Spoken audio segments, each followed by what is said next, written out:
We're going to be doing this at the end of every week as the trial proceeds, so we can catch you up on what's happened if you haven't read our coverage, which will also be in the Standard. So that's what we're here for. This is a first go around. Next week you'll be able to ask us questions, so there's no questions this week, but you can probably watch this as we're going to record it. Basically, we want to give you the details kind of behind the scenes here, give you a sense of the trial, and give you a sense of all the things that are happening that aren't necessarily going to fit into a story. We're obviously going to go through the basics of what happens in court, but we're also going to give you all the tidbits that you might not get otherwise. I'm going to kind of give you a sense of this case before we go into the trial. The trial's been going on now for almost 3 weeks. We've waited almost 2 years to have these folks in court. We've dragooned Beki to come and help in court because there's day in and day out of coverage we need to make sure we're not missing. But let's back up a second and just give you a sense of kind of where this all started. So April 2023, Bob Lee, who was a tech executive, was in San Francisco visiting friends and family. He goes out partying around 3, a little before 3 in the night. He is stabbed under a bridge, the Bay Bridge, and dies. And the reaction is pretty swift. It's kind of, on Twitter, Elon Musk says this is an indication that San Francisco is going down the tubes, that, you know, the assumption is some homeless person or some vagabond did this. But then very quickly, that dies down because it turns out that the police focus in on and arrested a guy named Nima Momeni, who is also in the tech world. So that narrative was quickly turned on its head, but it, you know, for a second there, it was one of those kind of the worst fears you have as a person from any place, that some crime happens and you essentially see the world turning that crime to an example of all the problems that your city has. Those cities, you know, this city does have those problems. But as a cops and crimes reporter for years in this town, I know that, you know, that's not common. There's not very many times where you've had a homeless person who stabs somebody. I mean, not to say that it hasn't happened, but like that's not exactly how crime happens in this city, right? Typically, crime is when you know somebody, and that person usually is the person who wounds you, kills you, does whatever. So I knew that, but we didn't know necessarily that the suspect was someone who Bob Lee knew yet. You know, I went to the scene. I saw blood on the ground. I was the first person to get video of what actually happened after the stabbing. We saw Bob Lee kind of wandering away, falling on the ground. A lot of this stuff was stuff that happened following the killing, but before Nima Momeni was arrested. So it was all little tidbits that we were trying to figure out what happened. Soon as Nima Momeni gets arrested, that kind of changes the script. It turns into a much different story. It's a story about people with a lot of money and people living in, you know, high-rise apartments that are known across the city as kind of places of prestige and the elite. Nima Momeni's sister lives in the Millennium Tower.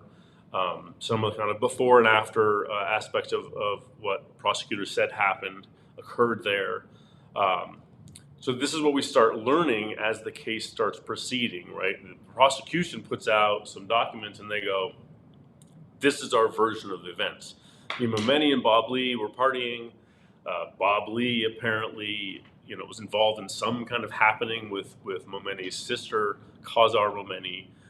At the time, the prosecution just said it was an inappropriate, something inappropriate. So it was pretty vague. We just didn't know. We were all trying to figure it out. But it was clear that they were trying to cast this as a kind of revenge, kind of Momeni was angry at something that Bob Lee had done to his sister. So this is the first real kind of, the curtain was drawn back in terms of what, at least the evidence that police and prosecution collected was showing. And so that produced a lot of reporting from the Standard and others about who these people were, who was Nima Momeni, who was his sister. You know, it turned out his sister was married to a plastic surgeon who specialized in rhinoplasty, nose jobs. Turned out that Bob Lee and Khazar Momeni had known each other for a while and were in kind of partying circles where cocaine and other kind of, you know, hard drugs were used pretty commonly. So this is the kind of world we start opening up as we're doing the reporting. Meanwhile, the court proceedings begin. Basically, we get an initial attorney, Paula Canny. She's like a longtime Bay Area attorney, been involved in some pretty high-profile cases.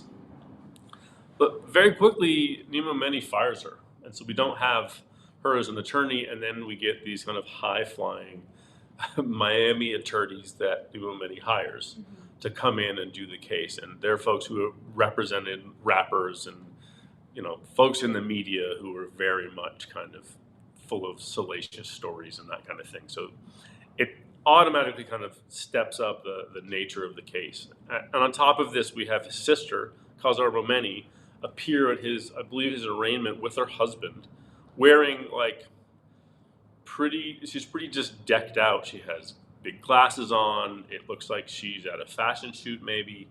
The media is there, like a crowd of reporters, and it just turns the case already of interest into a case that isn't common in San Francisco, kind of high-flying elites, expensive clothes, expensive attorneys. It turns it into something that we hadn't really seen here before. And I've covered courts and crimes in San Francisco for more than a decade. Not to say there hasn't been big cases. We have the DePap case, for instance, attacking Pelosi's husband. But this kind of case where we have real kind of elite on stage, seeing behind the world that their facade usually covers up, is really something new, and I think it's kind of made the case more titillating, to say the least. So we waited a long time to get to trial.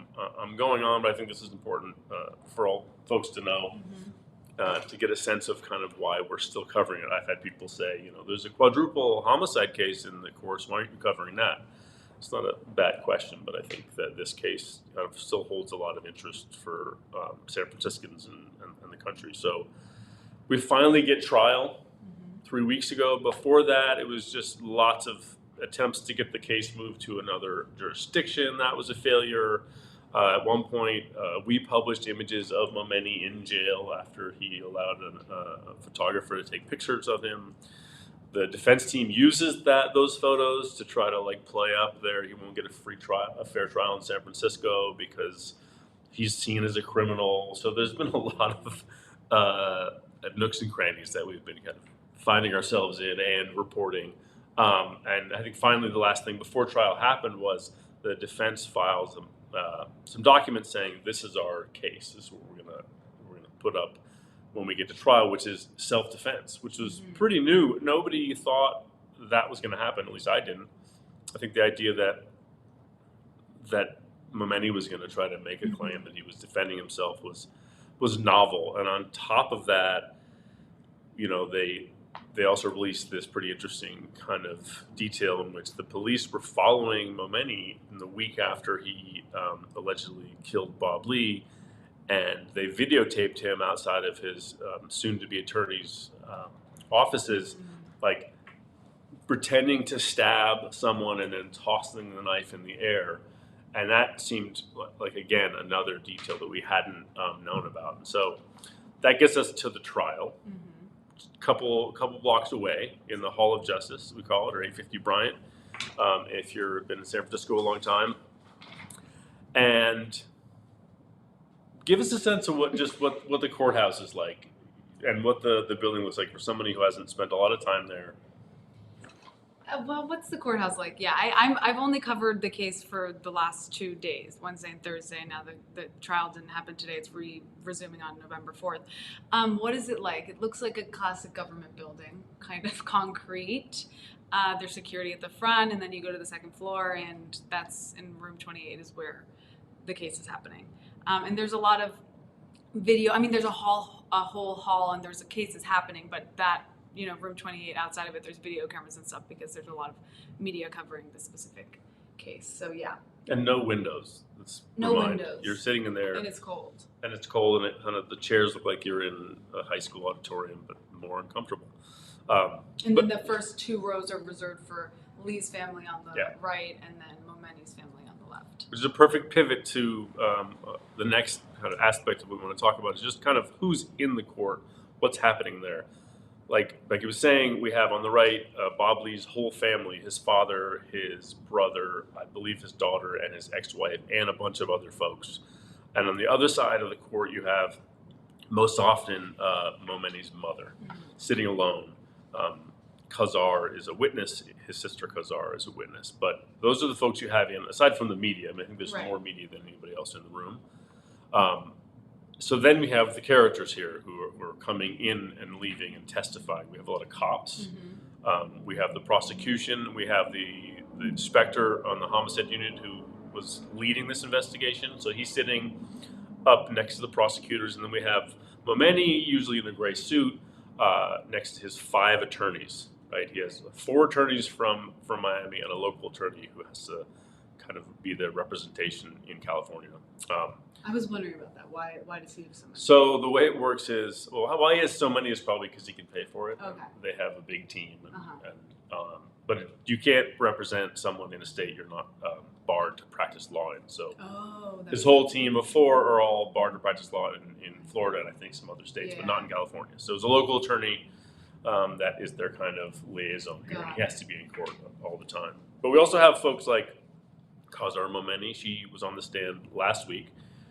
She was on the stand for a long time. She's probably the biggest key witness that we've seen thus far, and she was asked about all sorts of things, mainly about her days of drug use with Bob Lee before the killing happened, and this alleged sexual assault that she was the subject of in relation to a gentleman that she called the drug dealer. His name is Jeremy Boyven. He's a friend of drug dealer for Bob Lee. All a little unclear where those lines exist. And she really has been the key witness thus far. We haven't had any witnesses that I think really hold a central part in this crime, because she and what allegedly happened to her at that drug dealer's house is really what prosecution is using as a motive for the crime. Not that they need a motive to convict, but they're using this as like, this is the reason, this is the rationale that Momeni killed him with the kitchen knife that they say they got from his sister's apartment. So we have those folks. They're kind of the players, right?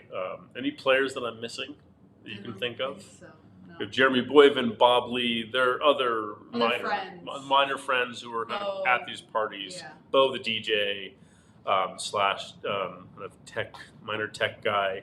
So you have a lot of folks who are involved in these 2 days before the killing, where they're taking everything from. It's a long list. We have ketamine, we have cocaine, we have nitrous oxide, we have acid, we have GHB, the date rape drug. I might be missing something, but the police all found that where?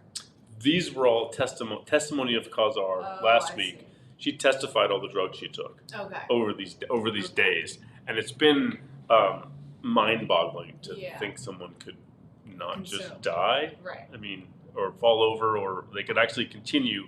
This is maybe 2 days of nonstop drug taking, no sleep, and then ultimately, Bob Lee and Momeni, who were last at Khazar's apartment, leave in the early morning hours of April 4th and end up in this location. Now, before you continue, just to give, because this is a question I had, and it might not be clear to the listeners, so maybe could you explain? Because we know Khazar and Bob Lee kind of like partied together, whatever. But what was Nima Momeni's relationship to Bob Lee, like before this incident? Maybe just so they know, let's talk a little bit about the night of the crime. Okay, great. So we have the night of the crime. Leading up to this, you have drug doing 2 nights in a row. Bob Lee is hanging out with Khazar and others. Bob Lee brings this guy named Jeremy Boyven to Khazar's house. She had not met him before. Over these 2 days, Nima Momeni, Khazar's brother, is introduced to Bob Lee for the first time. So Bob Lee didn't know Momeni, had only just met him, had known Khazar for maybe 8 years. They met at the Battery, which is this private social club downtown. So they're partying. Bob Lee's coming in and out of her house. At one point, he goes to a job interview after staying up all night on drugs. And then the day before the killing, they all meet up around 5 at Boyven's house, which is on Van Ness and Mission. This apartment, and Khazar has been hanging out with Boyven all day taking nitrous oxide hits. He has a can of it that he carries with him in this bag. So they're just taking drugs all day. They drive to the beach. They come back to his house, and Bob Lee comes over. And then Bob Lee's DJ friend, Bo, comes over. They take nitrous together. There's a bowl of cocaine on the table for whoever enters to have a good time. Boyven is a great host. And then Khazar gets kind of upset with Bo. It's indicated in Bo's testimony that there was a little bit of like a past potential. They dated briefly, maybe. It was unclear. It seemed like Bo didn't really want to say it out loud. Khazar indicates that she's being made uncomfortable by Bo. Bo's taking these hits out of the can, right? And there's a picture that they showed in court where he's like got the nitrous oxide and he's sucking on the can. Yeah. Anyhow, Bob and Bo leave, and they're high, and they go down the elevator, and they go off, and they have some drinks, and they hang out some hours after this. Meanwhile, Khazar's friend, kind of acquaintance, shows up soon afterward, and then her and Khazar and Boyven take GHB, which is the date rape drug, like willingly. He didn't trick her. She says she hadn't taken it before, so she didn't really know anything about it, but they take like 3 shots.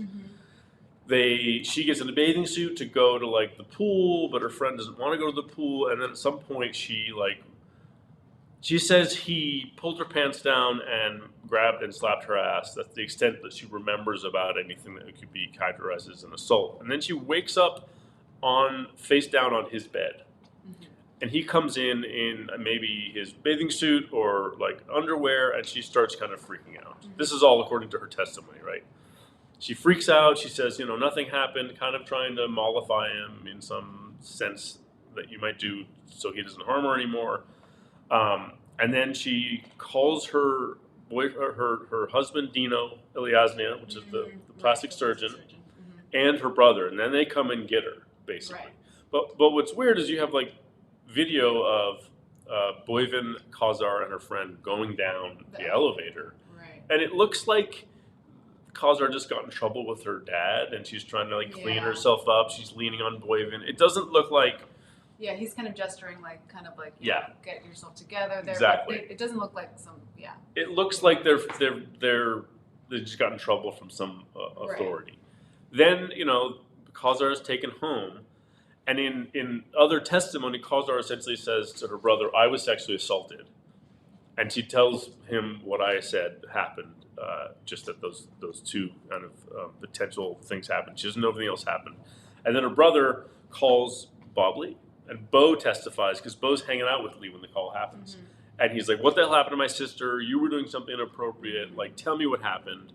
And then that's the end of that conversation. Khazar goes home.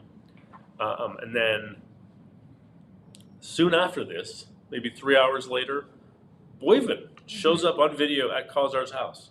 And Khazar testifies that Boyven comes up to give like her coat back. And Khazar and her brother, Nima Momeni, are there with Boyven.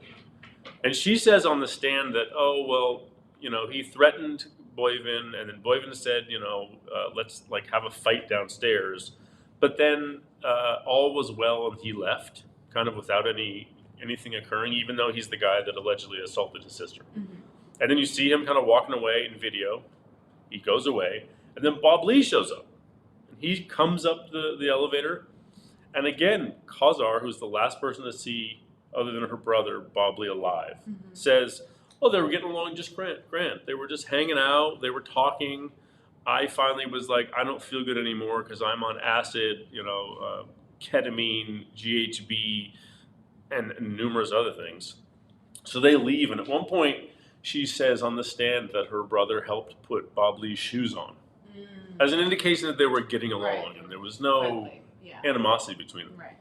Meanwhile, she proceeds to wait 15 minutes before she goes and buys nitrous oxide by herself. And then she calls Boyven or texts him. And then he comes over and hangs out with her for the next 10 hours. And then in ongoing days and months after the killing, she is hanging out with this guy who apparently assaulted her. She says, I was assaulted by my father in Iran. And this is how victims sometimes deal with the people who victimize them as ways to take control. That's what she said in the stand. It was also a pretty conflicting testimony that she gave in terms of what actually happened and why she was behaving the way she was. There's also text messages where she's kind of texting at one point with Bob Lee saying, "Sorry, my brother was so hard on you." There's others where she says to her brother, "No one touched me. Bob Lee didn't touch me." Yeah. Meanwhile, right, we have Bob Lee, this video of Bob Lee and Momeni getting in Momeni's car, and they drive around and they stop under the bridge. And then we have, which was, that's where the killing happened. So that's a long version of what happened that night. Yeah. Momeni drives away. Bob Lee calls 911. Doesn't say Nima Momeni stabbed me. But he says he's been wounded. Tries to stop cars. Falls down. Gets taken to the hospital and dies. That's kind of the night, basically, Right. As we've come to understand. There's not a lot of surprises in the trial. A lot of it is stuff that we've been reporting and we've seen through court documents. But I think that there's some new stuff. So this week, what was the new? Yeah. Well, before we get to what I saw this week, do we want to answer some questions? We have questions. We have questions, listener We questions. would love to answer questions. Okay, so let's start with, do you know if Jeremy Boyven is scheduled to testify? Jeremy Boyven is set to be a witness, but whether or not he will testify or not, I don't know. So I expect that he will testify, but they don't. And he can say no. Excuse my ignorance. You cannot. Well, you could be subpoenaed, and you can't say no. Right. So if they subpoena him, he must. Okay. But he's a defense witness. He's a defense. Oh, I see. Okay. Which perplexes me. I don't really understand how they're going to use that, because their argument is that Boyven is the one that Momeni was upset with, not Bob Lee. Right. The defense is trying to say, Momeni had no reason to kill Bob Lee. Right. If he was going to kill anybody, it was Boyven. Right. So how that's going to play out on the stand, I don't know. That's interesting. Now, another question is, anything known about why Kazar and her husband live in separate apartments? Because they do have 2 separate apartments in Millennium Tower. Yeah, Millennium Tower. Anything known I mean, about I think you should just use your own imagination. I can't say why Right. I know. But I can say that, Kazar on the stand said she had parties and people at her house a lot. We talked to neighbors. At one point, Joe Montana had an apartment on the same floor. Yeah, the football player. So folks didn't really know. It's a big building. There's security. I think it's fairly common not to really have a lot of interaction with your neighbors. But from Kazar's testimony, I can just surmise that I don't think her husband was that pleased with her behavior generally. At one point, Boyven was found in the apartment by the husband. So other than that, I can't say why. I just don't really know. Yeah. And one other one is, I don't know that we know this. Why were they not able to locate the white car that stopped for Bob? The white car that stopped for Bob.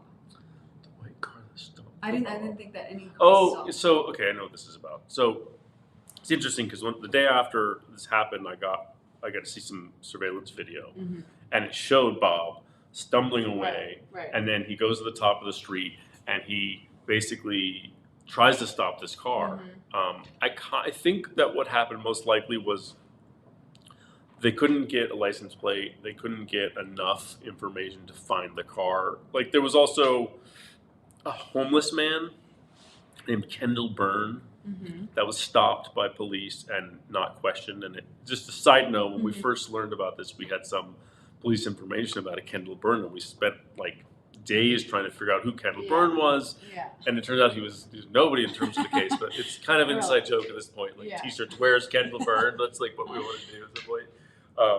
But yeah, the car, which is kind of a big deal when we first reported it, it was like he was trying to stop cars, not just the one car, but numerous cars to try to help get some help. Right. And the car just sped away. So I don't think the police thus far in trial have not been able to identify any of the cars that passed by, mostly because the surveillance video is just too grainy to really know. So.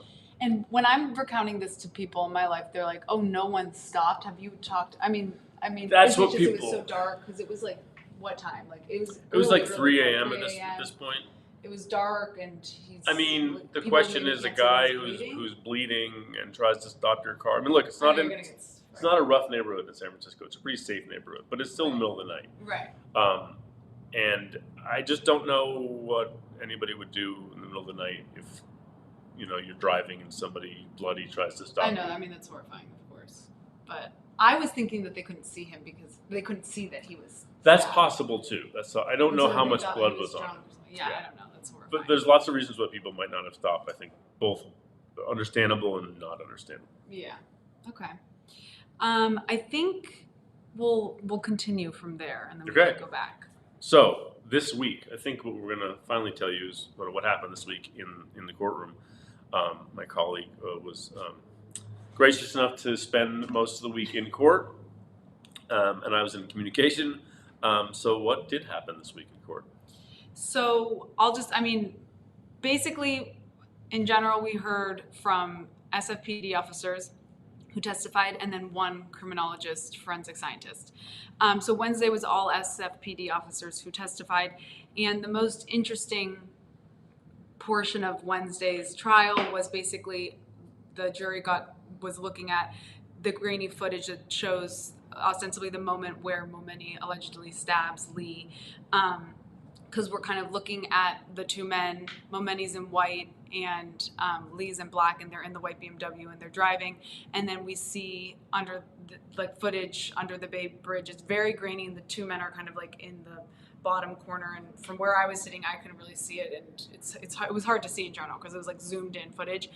It's like little blobs. Yeah, They're little basically blobs. like very small, kind of like Exactly. rotating around each other. Right. But what it basically showed was the white blob like lunged or move aggressively towards the black blob and then like make another gesture, which so the moving towards was ostensibly the stabbing, and then the other gesture that the white blob makes is like ostensibly the the prosecution said like Momeni throwing the knife behind Over a fence. over a fence. And they found the knife there the next day. Right. So that was kind of the most interesting thing that happened, the footage that we were able to see. And then also during the defense kind of brought up like why basically what you were talking about, why is Boyven or Bo, why are any of these people suspects, especially when they've like found drugs and related to them. And Boyven also has a history of sexual assault. He was charged with I believe he was charged with date rape at one point, and he's had lots of run-ins with the law. He's actually got an open case right now. Oh, okay. So there's that. But to back up about this video, so to be fair, this is the first time we've seen it, but we've known about it through filings, and I think we've seen some stills of it. So again, you can't identify anybody. Right. You can't affirmatively say who is in that image. And, yes. And what they're doing. yeah, and so in that way, it obviously fits into the narrative that the prosecution is trying to paint. But to be fair, if that was all we had, they could very strongly argue that this could be anybody. There's no indication, but they do have video of Momeni's car moving through the neighborhood, ending up there. Yeah, and Momeni's car with Momeni. We know that Momeni and Bob Lee are in it. Yeah. So that was Wednesday. And then Thursday, again, we heard from a few SFPD officers, and then we heard from one forensic scientist who had done the DNA tests on the knife that they found. And basically the outcome that he shared, it was very confusing, and the jury was confused, the judge was confused, and the defense was actually also confused. And so to point out why this matters, so Momeni's DNA was found on the knife handle, and obviously Bob Lee's on the knife handle, the blood on the knife handle. But earlier in the trial, not the criminalist, but a crime scene investigator who processes this stuff, she decided, I'm not going to do a fingerprint test on the handle of the knife, because she was arguing that there's a lot of times where if you use a substance like the fingerprint substances, there's many of them, but it could interfere with the DNA testing. So she didn't want to do that. So she said, I just made an executive decision. Yeah. Essentially, I'm taking the DNA. And her rationale was partly that if Momeni's DNA is on there, obviously he was holding the handle as well. So that's why they have these experts arguing over, or trying to explain for the prosecution what the DNA's findings mean, and then the defense is trying to undercut that as much as possible. And there was strong evidence of Momeni's DNA on the knife handle and strong evidence of Lee's DNA on the blade. But then of course the defense comes in and is, asking questions that bring up the limitations of DNA testing which is, of course, part of their strategy to Yeah. try and like muddy the waters and further confuse things. But there were kind of like some legitimate questions of like, if we both touch this table and my hand is really sweaty and your hand is not, then I leave behind way more DNA. You know what I mean? So it depends. Like people transfer DNA differently, and like an analyst can't tell how the DNA gets onto an object, whether it's like indirectly or directly, or when it got there. So there's just questions that come up. And this matters because the defense, basically, they're setting up their defense so they can say that Bob Lee had the knife. Right, exactly. And he tried to stab And there was Momeni, and Momeni grabbed it struggled. and then stabbed him. Right. And so that's kind of what they're setting up for. And in a lot of ways, the prosecution, strangely, and I haven't seen this before, but the prosecution is almost trying to preempt that defense, so they know they're going to do it, so they're trying to do their best to kind of undercut that narrative at this point. Right, yeah. So that was really the main thing. But yeah, the judge was confused, and the jury asked a bunch of questions about it. Basically, it ended in the judge understood because the DNA testing is so technical, and so she understood. I don't know that the jury did understand in the end, but then it ended. Luckily, the jury gets to look at the stuff Yeah. again anytime they want. It's not that if they only see it once; they get to look at all the pieces of evidence from the trial, Right. including the transcript. So other questions we have here are more broad, but about kind of how this trial is different. I've covered lots of trials. It doesn't feel that different to me from other trials, other than the nature of kind of who's involved. Like I was explaining, that does make it more salacious. As has been the case in some other trials I've covered, right? There's no video cameras, no TV, no recording in the courtroom. You can't even tweet out in the courtroom. I was live tweeting and I didn't realize I couldn't, and then I got a talking to. Right. So in that way, it's a little different. I don't really know why the judge makes the call. Every courtroom is different. I think sometimes the judge just wants to make it a little bit like just a delay and make it a little bit less of a circus. It's a circus. So I think the judge is probably thinking, again, I don't know what the judge is thinking, but it could be like, look, this is a serious case. This is a serious matter. Let's not make it any more frivolous or... Right. Because literally, Kazar Momeni was walking down the hallway every day, and it was like photogs were running after her. Yeah. It's ridiculous. Was the room itself like totally filled when Kazar was testifying, or was it sparse? Like, it was pretty filled, pretty full. But I think they care more about getting the shots of her. Yeah. Weirdly. Sadly, whatever. Right. Now, there's a few more questions. You want to answer? Yeah. Okay. Let's see. Boyvin. Okay, we already answered about what kinds of drugs were supposed to be involved during the night. All the drugs you can imagine, and alcohol, pretty much. Everything you can imagine. Okay. Kevin asks, can you talk about the style of the defense attorneys and the prosecution, either in terms of clothing or the way they are making the case? To me, the prosecutor is like, they're very buttoned up. The Miami defense lawyers are very much showboat kind of lawyers. Yes. Most defense attorneys are not showboats necessarily, but they're definitely show-offs. They play on emotion, right? They are not mustache. They're like saying things. They make jokes about like the mustache of one cop testifying. At one point, he made a joke referring to my cousin Vinny. Yeah. Like they're trying to kind of they're doing a lot. They're also kind of schmarmy and slimy. They are, yeah. At certain times, they'll be just. There's one point that one of the lesser lawyers that I hadn't seen many times before. He's asking questions to a cop on the stand, with like 20 years experience, trying to essentially make it look like this cop is kind of a dumbass. Yeah. And even the tone that he uses is like sarcastic and questioning. And like, oh, really? I don't know. Do you know about this? It's really kind of like verging on disrespectful. Not that they aren't allowed to have tone, right? They can do that, but it is very much like that kind of. Yeah, it is. It's strange. I've never seen that, but in TV shows. And so, to give you another example, the lead attorney is a guy named Sam Zongane. He is I've tweeted this, and I'll talk about it some more. But he's the best dressed person in the courtroom after Is he the one with the? He's the one with the striped suits. He has not necessarily a striped suit, but he's a different suit on every day.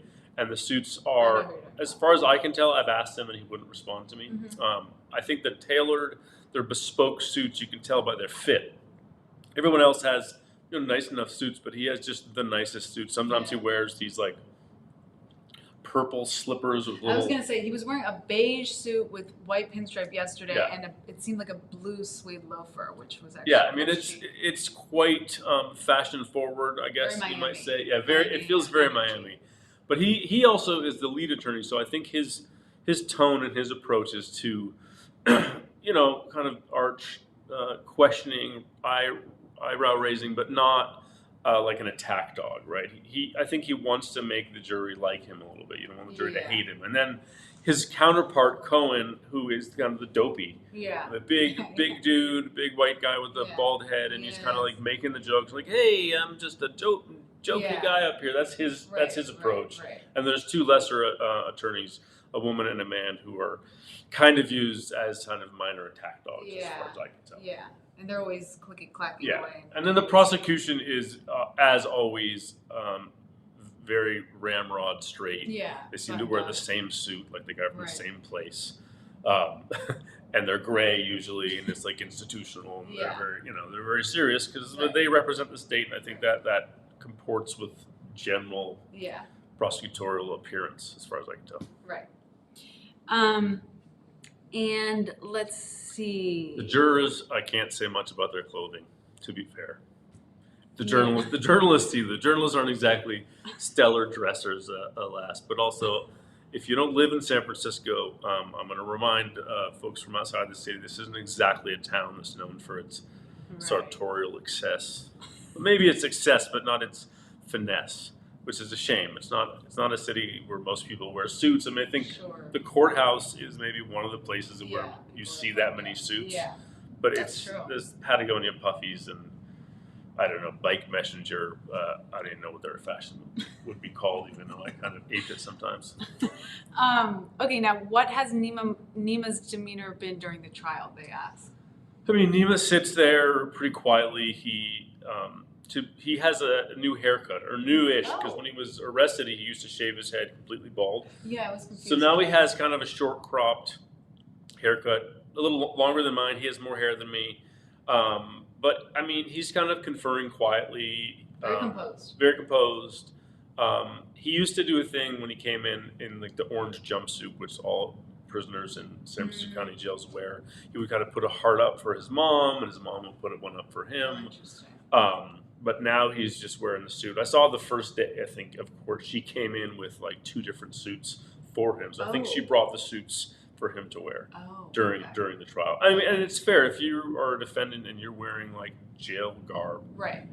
and I think they wear slippers. It makes you look like you're guiltier. Right. Yeah. Of course. So having him in a suit, I think, does make be on the same level.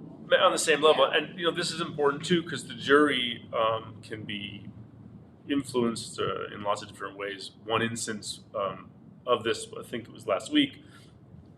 So this was after Kazar finished her testimony, and they were asking her a lot about these text messages. We haven't talked about this yet. This is probably a good thing to end this on. But she was basically talking about these mean text messages that she characterized as threats.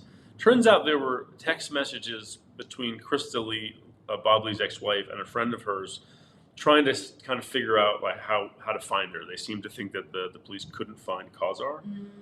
And they were mean-spirited. At one point, it said something like, the whore of Hightower. So obviously not nice text messages. But somebody took a screenshot of one of these and then sent it to a mutual friend of Kazar. And then Kazar got to see it. And so then Kazar characterized this as a threat, which it didn't seem like a threat to me, but it didn't seem like a very nice text message to get about yourself. So she testified about this on the stand. Krista Lee was in court. And then afterward, during a break, some reporter, a TV reporter, is chasing after her. Krista, do you have anything to say about the text messages? And she's just, basically turned to the camera and said, Kazar shouldn't call herself a victim. Like, fuck her. That was kind of the end. And she just said this on television. It was a real, big moment because the jury was in the hallway. And so the judge then had to, the judge paused the proceedings for like an hour and a half and then said to bring every single juror in individually. And I wasn't in that room, but my guess is that the judge said, disregard what you heard in the hallway. Wow. So there's that kind of side fun going on as well. All right. Well, shall we wrap up? Let's wrap up. Thank you so much for being here. We'll be here next week on Friday. More questions, please follow us at sfstandard.com. For Jonah, Owen Lamb at the Standard. Thank you very much. And Beki St. Martin. Thank you. Thanks a bunch. Appreciate it. Bye-bye.